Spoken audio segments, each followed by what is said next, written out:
Hey, how's it going, everybody? It's Robin here. Thank you so much for joining me today on Oracle Rising to talk about signs of a spiritual awakening. Okay, so I want to give these to people that are just on their journey to ascension and a spiritual awakening, as well as to people that have awakened many years ago and you kind of maybe feel like things are not as big of a spark as they used to be. Once you have a spiritual awakening, things continue to grow within you, but they might not feel as magical as when you had that first thunderbolt awakening moment. So don't lose faith in your path, because results truly are cumulative, and you're just going to keep on growing more deep into your spiritual journey as time passes by. So I was just having this conversation with my friend last week, and I thought maybe I would bring it to you guys, because we were like, yeah, it's just kind of like the magic is gone a little bit. It's like when you first start dating somebody. Sorry, I had to pause for a sneeze. So I was saying, it's like kind of when you first start dating somebody and, there's this rush of passion as you get to know each other. But then as things become more familiar, you might take them for granted as just, part of your daily life. So that's kind of what happens as you keep on going into your spiritual path. But your experiences could be a little bit more deep, okay? So, one of the things that you can look at in your life to just show you that you are still on your spiritual journey is that your thoughts are manifesting very quickly for you, okay? It doesn't take as long. You're probably turning into a master manifester. Hopefully some of you will get to the level of Oprah Winfrey, as she is a self-proclaimed master manifester, and I think she is the first self-made woman billionaire in North America. So that's pretty wow. She could throw some my way. That would be kind of cool. Thanks, Oprah.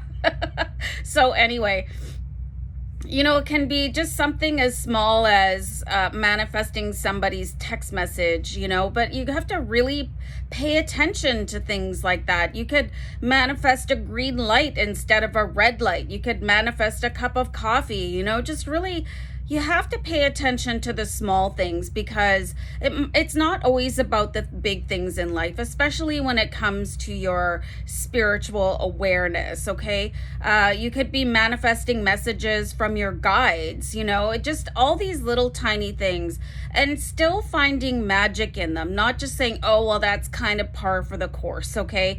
And always express gratitude for your ability to manifest and for your ability to co-create with the universe, because that is magic in itself. And when you think about it, you are pure magic. So never lose that about yourself. I want to just throw in too that it's always a good idea to compliment yourself and thank the universe, thank your house, all of these good things too. That's part of your spiritual journey.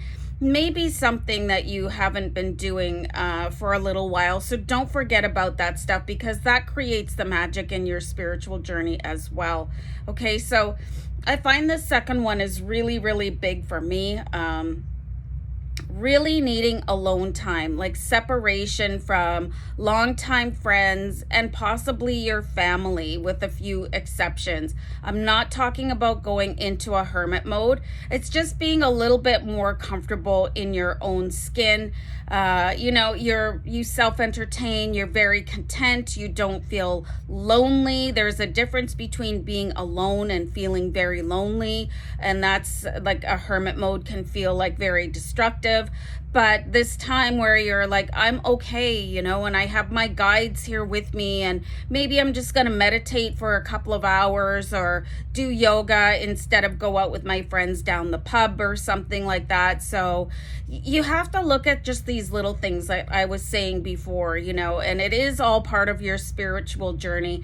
I think the more deeply content we are and aligned with who we are, spending time with other people can almost like disrupt your energy, unless it's somebody that you are super aligned with, that you can have comfortable silences are, I think they're just so underrated. So for me, I'd rather spend time with myself than somebody that is just going to work my last nerve. Do you know what I mean? Let me know if you agree in the comments, because I just, like, some people are like, oh, no, I don't have enough shields up to even tolerate some people. So, and it's okay to feel like that. So just really pay attention to what you need and honor that, okay? It's a very huge sign of being spiritually aligned. Let me say align one more time, okay? So let's see what else we have. People with matching energy and goals, they will start to appear into your life. It doesn't mean they're going to come banging your door down, but you might seek out different forms of entertainment. You know, you could find people a little bit rougher to tolerate, right? So, like from your previous life. So when you distance yourself from them, you're really allowing space for people to come in that share what you feel in your heart and your soul. And they're not like, you know, that type of energy that is sort of like petting a cat backwards. You know, you feel really comfortable with them. You don't mind if they text you or call you. You know, you really look forward to speaking to them. They'll just start popping up. And that happens to me, where I'll just stumble across a new source, you know, from a person as a guide, or again, a source of entertainment, or somebody that I wouldn't mind hanging out with. You know, somebody has to be really sort of on point as an energy match for me to agree to spending in-person time with them. Otherwise, I'd just rather sit here, me and Lacey. I'm completely cool with that, you know. There's nothing wrong with not wanting to disrupt your peace, okay? So keep that in mind, you guys. And really pay attention to people that are coming in. Like, you might get a new friend request.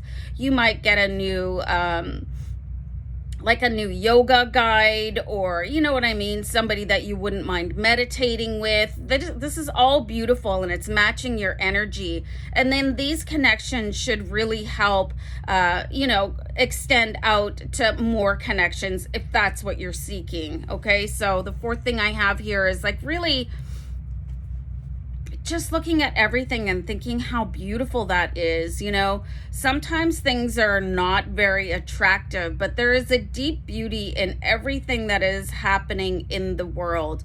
What is that movie, American Beauty? Has anybody ever watched that?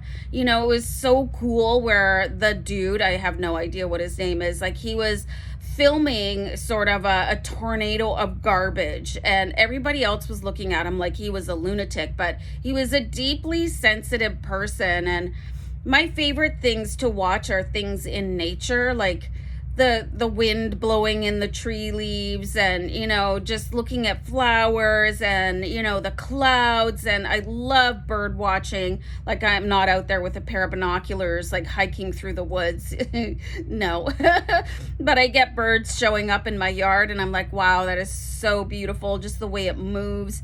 I particularly like to watch the way that cats move. I think they're amazing and graceful. So, and just seeing things with a different sort of a glow. So these things, they all add up to you're still on your journey. Maybe you've just settled in, you're a lot more comfortable. So don't think that you have detached from the original like blush of spiritual awakening, because you're still doing great. Just things have calmed down a little bit, and it just feels like your normal day-to-day life. And that's what you want, okay? You don't want massive disruptions of awakening and downloads constantly, because a spiritual awakening, that journey is very hectic. It's kind of like being on a terrifying roller coaster. So you should look forward to the time where it's just, this is now my life, and just looking for ways to deepen the experience, you know, and spending time with yourself or people that really match and complement your energy. And it's just a really beautiful experience. You can also look back at like where you were a few years ago and how you would have reacted to certain scenarios, like something that might have made you angry in the past. You're a little bit more deeply contemplative and observant about it, okay? Where you can sit back and sort of detach emotionally that is actually a very desired state of mind, because it means that you have grown in wisdom and acceptance. And the art of detachment is something very, very relevant to a spiritual journey. It doesn't mean that you don't care about things anymore. It's just that you become the observer, okay? So there's some fascinating things that I've read about who we really are. And you might have heard this. I can't remember who the speaker was, but he was talking about, if you want to know who you are, it's not the person thinking the thoughts, it is the person observing the thoughts. So as you develop on your spiritual journey, you should see yourself leaning back more into more of a observer role. Okay, so let me know if that resonates, if it makes any sense, if anybody remembers who was speaking about that, so other people can go and view that material. Please let me know in the comments, because it's so interesting, and it's kind of a mind bender when you first think about it. Like, what do you mean I'm not the one thinking my thoughts? You know, I'm the observer. Pardon me? It's very, very odd, okay? And you can really experience that depth when you are meditating. It's because you learn to let your thoughts come and go. And that's such a blessing, that you don't have to get so emotionally involved into everything that's happening in the world. There's more of an acceptance, okay? So that's just another big reminder that you're doing great on your spiritual growth, okay? So stop caring about the opinion of others. What a blessing that was. You know, if you're anything like me, when I was growing up, it was like everything I did was for the acceptance of other people. And then when I didn't get it, I was just a disaster, you know, just racked with like, what am I doing wrong? Because I was expecting all this high praise from other people. But I've grown out of that. You know, I dress for myself. My routine is for myself. My likes are for myself. I don't try to mold myself into other people's vision of how I should be. I don't care at all what people's political views are. I'm not going to get into politics because people get so heated about it. I know there's a lot going on right now, but I don't care, you know, and I don't mean that in the sense that I don't care that people are getting hurt or their rights are taken away. I don't care about the storms surrounding it. You know, somebody commented on a post on the channel a little while ago, because I posted this meme about an alien abduction would just be so super welcome. and they commented that they thought the state of affairs, it was just turned way too far for us to turn it back, okay? Us being the light workers on our spiritual journey, like, you know, just really helping change the tide of negativity, bringing the ascension of the planet and humanity up a couple of levels out of the 3D matrix. And I just said, you know what? We basically need to stay strong with each other, okay? So if you're being affected by the opinions of other people, it's really going to rattle you and keep you in a position where you're angry and responding and diminishing yourself to fit into other people's ideas of what you should be and what the world should be. But as a spiritual person and somebody that is on the Ascension team, we know different, okay? So we know that whatever sort of perfect storm is going on that is manufactured by the keepers of the matrix, we can keep it cool, okay? And we can just keep on breathing and keep on sending light out into the world, okay? So if you are still affected by people's opinions, I really just want to suggest that you work on self-love and self-acceptance, because other people's opinions shouldn't really affect you unless, I mean, it's somebody that is super close to you, or, you know, if you want to keep your job or something like that. So really, really like dive deep into that one, you guys. And the last thing I have for you is like you're able to tune into messages from your body, okay? So that could be in the sense of keeping yourself away from circumstances that are not ideal for you. You could start to pay more attention to what you should and should not be putting into your body. You know, you just... it's like being aware, like the only way I can really phrase this, and I hope this makes sense, is like it's spidey senses, okay? Like when you're going into a situation, and I was talking about this with my friend too, we have these conversations all the time, especially as empaths, you know, when you're standing next to somebody, and you start to feel like really, you know, just freaked out and grossed out, and it's because they're still in their darkness, okay? Like I get messages, which way I should travel if I'm driving somewhere. Like I'll be looking at two different directions and I'll get a sudden impulse in my body. Oh, don't take that way. There's something wrong going that way. You know, I've been guided when I'm walking, because sometimes when I go out in the morning with Lacey, it's still like really dark. And my guides will say, okay, just like stay away from that location. And I don't second guess it. I just keep going. Okay. And impulses to get up and go do something, you might want to listen to those, because you could be driven out the door to go and actually meet somebody to, in the physical plane. So, and just really tuning in and listening to like the goosebumps that you're getting, you know, just feelings of heat or cold, you know, you're just really tapping into that. That is huge on the spiritual journey, being able to trust your body, because it is your guidance system to a certain degree. You know, some of us get psychic flashes. I get those when I'm like shuffling a tarot card deck, especially. So it just, whatever works for you, and pay attention to how your body is reacting in certain situations. Like if you think I shouldn't go there, and that you kind of shake it off as being something ridiculous, like you gotta really listen to things like that. Like it's not time for me to go. Like I need to do this in a certain way. That is your guides speaking to you through the way that your body reacts.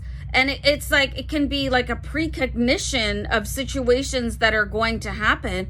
And you can really keep yourself out of a dangerous situation. You know what I mean? So if you guys are hitting a plateau and you might find spirituality a little bit dull, it just maybe look a little bit deeper at the things that are happening in your day that are still really magical and beautiful. And don't take these things for granted just because they're not fresh and new anymore. So anyway, guys, if you think of anything else, let me know down below in the comments. Also, let me know if there's anything you'd like me to speak about. I will do the research and present it to you as soon as I can. So anyway, guys, namaste on your path. Thank you so much. Sending love and light. Bye for now. Bye.